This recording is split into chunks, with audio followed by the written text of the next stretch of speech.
All right, let's jump right into this premium tactical explainer.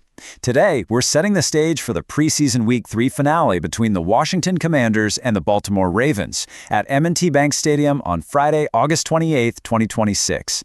I am absolutely thrilled to break this down with you.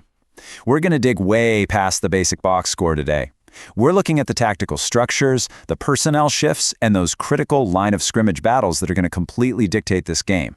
Because, we aren't just looking at who wins or loses, we're looking at the foundational football questions both of these franchises are desperately trying to answer right now. Look, right out of the gate, we need to frame this perfectly. As this quote hits on, the correct frame here is an exhibition evaluation. We are definitely not making sweeping claims about either team's 2026 regular season identity based on this matchup. With that massive 53-man roster cut down looming just a couple of days later on August 30th, this explainer focuses squarely on structural decisions, player availability, and some really crucial roster auditions. We're tossing out regular season tracking metrics for this one, because frankly, they just don't apply to a game heavily populated by reserves and bubble players fighting for their NFL lives. So, here is our roadmap for today's explainer. We'll start with the preseason tactical context, look at critical line of scrimmage duels, examine the quarterbacks and depth matchups, break down some live in-play tactical cues, evaluate specific game states, and then wrap it all up with the final verdict and estimates. Let's get to it. Part 1, the preseason tactical context. Let's establish the baseline reality of this August 28th matchup. Context is literally everything right now. The defining event for this matchup might have actually already happened back on August 26th with the joint practice. Baltimore's preseason philosophy is pretty clear. Joint practices are the primary summer opportunity for established starters, and those guys often sit out at the actual exhibition games. Since the heavy lifting was likely handled on Wednesday, Friday night under the lights becomes an essential showcase for reserves, rotational players, and specialists. All of these guys are staring down that brutal cutdown day on the 30th. Because of this totally unique environment, our standard analytical tools just fall short. There's no reliable 2026 regular season expected points added, or EPA, and we don't have meaningful success rate samples for either club yet. The starter lists for Friday are totally unverified, and teams are running highly vanilla play calls. Plus, Baltimore's operating under Jesse Minter, who's in his first year as both head coach and defensive play caller. So instead of clinging to outdated regular season numbers, we have to look at the structural evidence. We need to evaluate how these rotational rushers and coverage units execute these newly installed schemes. Part 2, critical line of scrimmage duels. Let's head into the trenches. This is where the game will absolutely be decided. We have two glaring vulnerabilities on the line of scrimmage here. Washington is dealing with a severe personnel disruption protecting their left edge, while Baltimore is actively auditioning players for the anchor of their interior offensive line at center. The team that best protects their own weakness or exploits the others is going to control the pace of this game for sure. So here is the crisis for Washington. Head coach Dan Quinn confirmed that Laramie Tunsil suffered a triceps injury requiring surgery. That is a massive blow. In his absence, Brendan Coleman has been placed at left tackle with the starters. Washington desperately needs to figure out if Coleman can hold the edge using a normal 5-man protection scheme. If he can't, well, they'll be forced to keep a tight end or a running back attached to chip block, and that's a problem because it severely compresses the route distribution and makes the quarterback's reads incredibly difficult. And Coleman really has his work cut out for him here. Baltimore boasts a deep, heavy-hitting edge rotation featuring Trey Hendrickson, Mike Green, and Tavius Robinson. Washington has to evaluate Coleman strictly on his first and second down edge setting, along with his protection set depth. If Baltimore is getting repeated penetration before the quarterback even gets to his first read, major red flag.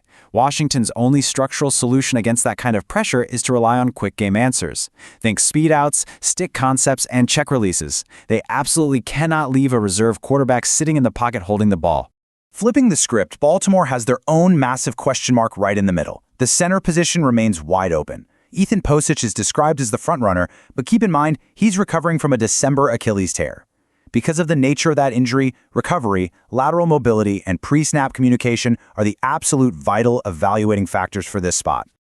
So how does Washington attack this? Not by just blitzing indiscriminately.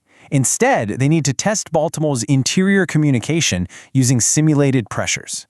Watch for late linebacker movement, mugging the A-gaps, and showing 6 rushers while only actually sending 4. It forces the center to constantly reset the protection.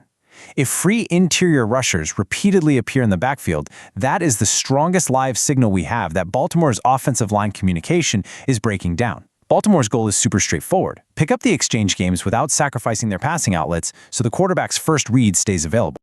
Part 3. Quarterbacks and depth matchups. Let's see how the skill positions build on these trench battles. Okay, first rule of the preseason finale. Please, do not overreact to the quarterback matchup. Yes, Jaden Daniels and Lamar Jackson are technically on the rosters, but we have 0 verified starter lists for Friday. We already know Baltimore specifically rested Jackson in the opener, so we have to evaluate whoever is actually under center based on their post-snap recognition, their protection adjustments, and their ability to avoid forced throws under pressure. Meaning, don't mistake a late fourth-quarter interception thrown by a guy trying to make the practice squad for a fatal flaw in the starting unit's overall scheme. And this perfectly highlights what we actually need to be watching on the perimeter. High completion percentages against vanilla, soft zone preseason coverages? That's fool's gold. Forget it. Instead, watch the receivers. For Baltimore, that means Zay Flowers, and an unsettled depth chart featuring Lane, Surratt, and Walker. For Washington, it's Terry McLaurin down to Luke McCaffrey and Treylon Burks. Track their ability to separate against pure man technique. See how they uncover when their quarterback is under duress, and watch their ability to break first contact tackles. A quick short route that turns into a 10-yard gain because of a broken tackle gives us way more actionable data than a contested catch in soft coverage. Part 4. Live in-play tactical cues. Let's talk about applying these concepts as the game is actually happening. Grab your notepad, because here's your first quarter checklist. First, mentally separate the offensive units into tiers, starters versus reserves. Then, record the starting field position for every single drive. What we're looking for is sustained early down success. That means an offense is gaining at least 40% of the required yards on first down and 60% on second down. A team that routinely sets up a 2nd and 5 gets to keep their whole playbook open. But a team living in 3rd and 7, they're paying the price for poor protection or highly inefficient early down throws. Look for consistency across multiple drives, not just one flashy highlight play. We also have to talk about explosive plays, and more importantly, how to weigh them correctly. An explosive play is defined as a pass of 20 or more yards or a run of 10 or more yards, but you absolutely must identify the cause. A deep bomb that only connects because of a blown defensive substitution or a crazy frantic scramble drill, that tells us almost nothing about the actual offensive structure. But a 20-yard gain generated by a receiver getting clean vertical separation or a back breaking a tackle against an overhang defender, now that tells us a player is winning their audition. Part 5. Evaluating specific game states. How do we interpret the momentum? A lead in the preseason can be totally deceiving, so let's walk through the conditional logic of early game states. If Baltimore jumps out early, that lead is considered durable if their pass rush is consistently forcing Washington into 2nd and long situations. But it's a fragile lead if they're just getting by on short fields and big kick returns.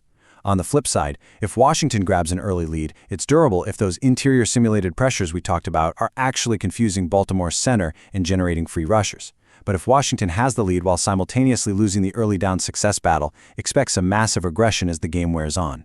And then we hit the fourth quarter. If this is a one-score game heading into the final frame, you are looking at the absolute highest variance state in professional football. The starters are long gone by this point. This phase is entirely dominated by deep depth chart guys fighting tooth and nail for a job, weird late clock management, and kicker auditions. For instance, Baltimore's Tyler Loop nailed 2 long field goals in practice back on August 24th, but let me tell you, game day execution under the lights is a totally different beast. Special teams and hidden yardage completely take over the game here. Part 6. Final verdict and estimates. Let's wrap this up with the model's projections. When we feed all this structural data into the model for this specific preseason fixture, we get incredibly tight probabilities. The model gives Baltimore a 49% chance to win and Washington a 48% chance. And you'll notice that 3% probability of a tie. This is crucial to remember. NFL preseason games that are tied at the end of regulation do not go to overtime, so that 3% represents a legitimate final tie outcome. This razor-thin margin is a direct product of all the rotation uncertainty and unverified starter workloads we've been discussing. Breaking that down into an actual projected score, the model estimates a final of Baltimore 17, Washington 16. That lands us at an expected total points mark of roughly 33. Now, this number isn't just pulled out of thin air. It is firmly grounded in the assumption of heavy reserve participation, vanilla offensive schemes on both sides, and a very substitution-driven pace where the clock just keeps moving. It reflects the true exhibition baseline. So don't go in expecting a high-octane regular season shootout. Now, a quick sports analytics disclaimer before we wrap up. These estimates are severely constrained. We lack 2026 regular season EPA data, starter plans are entirely unverified, that August 30th cutdown creates highly unpredictable player incentives, and there is an absence of verified public market prices. So I'll leave you with this final provocative thought as you watch the game unfold. Will Washington's rebuilt left edge hold up just enough to give them a clear, honest evaluation of their quarterbacks, or will Baltimore's defensive depth completely dictate the tape? Enjoy the game, keep your eyes on the trenches, and we'll see you next time.